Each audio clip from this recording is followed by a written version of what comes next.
Hi friends, எல்லாம் என்ன பண்ணுறீங்க? நம்ம ஜனவரி 6 கரண்ட் அஃபேர்ஸ் தான் பார்க்குறோம். வாங்க பார்க்கலாம். தாமிரபரணி நதியில் நிலவும் மாசுபாடு குறித்து ஆய்வு செய்வதற்காக சென்னை உயர்நீதிமன்றத்தின் அமர்வு நீர் வழங்காவரை ராஜேந்திர சிங்கை ஆணையராக நியமித்திருக்காங்க. தமிழ்நாடு அரசானது பழைய ஓய்வூதிய திட்டத்தை பெருமளவில் பின்பற்றி இப்போ உறுதியளித்து ஓய்வூதிய திட்டம் அறிமுகப்படுத்தியிருக்காங்க. அறிக்கை தமிழ்நாடு மாநில அரசானது மாவட்ட கனிம அறக்கட்டளை விதிகளை திருத்தி இப்போ அமைத்திருக்கு. மத்திய அரசானது இந்தியா முழுவதும் உள்ள போதைப்பொருள் பயன்பாட்டு நிலைகள் குறித்து ஆய்வு செய்வதற்காக 2025-26 தேசிய மருந்து பயன்பாடு கணக்கெடுப்பு நடத்த உள்ளது. இப்போ PRAGATI 50வது கூட்டமானது புதுடெல்லியில் இப்போ நடந்திருக்கு. முதல் 9 மாதங்களில் முன்மொழியப்பட்ட மொத்த முதலீடுகளில் சுமார் 25% நிதியாண்டில் ஆந்திர பிரதேசம் தான் முதலிடத்தில் இருக்குது அப்படின்னு சொல்லியிருக்காங்க. தேசிய கல்வி ஆராய்ச்சி மற்றும் பயிற்சி சபையானது ஜனவரி மாத இறுதிக்குள்ள நிகர்நிலை பல்கலைக்கழக அந்தஸ்து பெறக்கூடும் அப்படின்னு சொல்லியிருக்காங்க.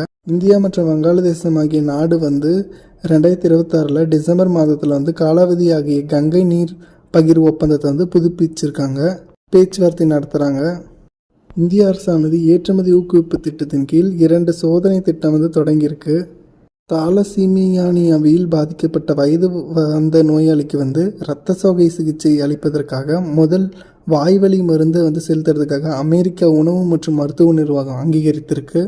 இந்தியாவின் முதல் அரசு மருத்துவமனை அடிப்படையாக செயற்கை நுண்ணறிவு ஏற்படுத்தப்பட்டு கிரியேட்டர் நொய்டாவில் உள்ள அரசு மருத்துவ அறிவியல் நிறுவனத்தில் தொடங்கப்பட்டிருக்காங்க. மௌசம் திட்டத்தின் கீழ் முப்பரிமாண முறையில் அச்சிடும் தொழில்நுட்பத்தை பயன்படுத்தி இந்தியாவானது உள்நாட்டிலே தயாரிக்க தானியங்கி வானிலை நிலையங்களை உருவாக்கியுள்ளது. மத்திய பிரதேசின் இந்தூரில் உள்ள பகித்புரா பகுதியில் நகராட்சி நீர் விநியோக குழாய் மூலம் விநியோகிக்கப்படும் மாசுபட்டு குடிநீரால் நீர் மாசுபாடு சூழல் ஏற்பட்டுள்ளது. 2025ஆம் ஆண்டில் 198 உறுப்பு தானங்கள் பதிவாகியிருக்கு. அதில் கர்நாடகா அதிகமாக உறுப்பு தானம் செய்திருக்கு அப்படின்னு சொல்லியிருக்காங்க.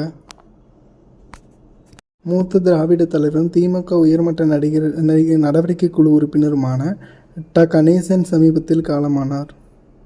பிரெய்லி மற்றும் பார்வை குறைபாடுகளின் உரிமை பற்றி விழிப்பு உணர்வை ஊக்குவிப்ப இது நோக்கம். அது உலக பிரெய்லி தினம் ஜனவரி 4.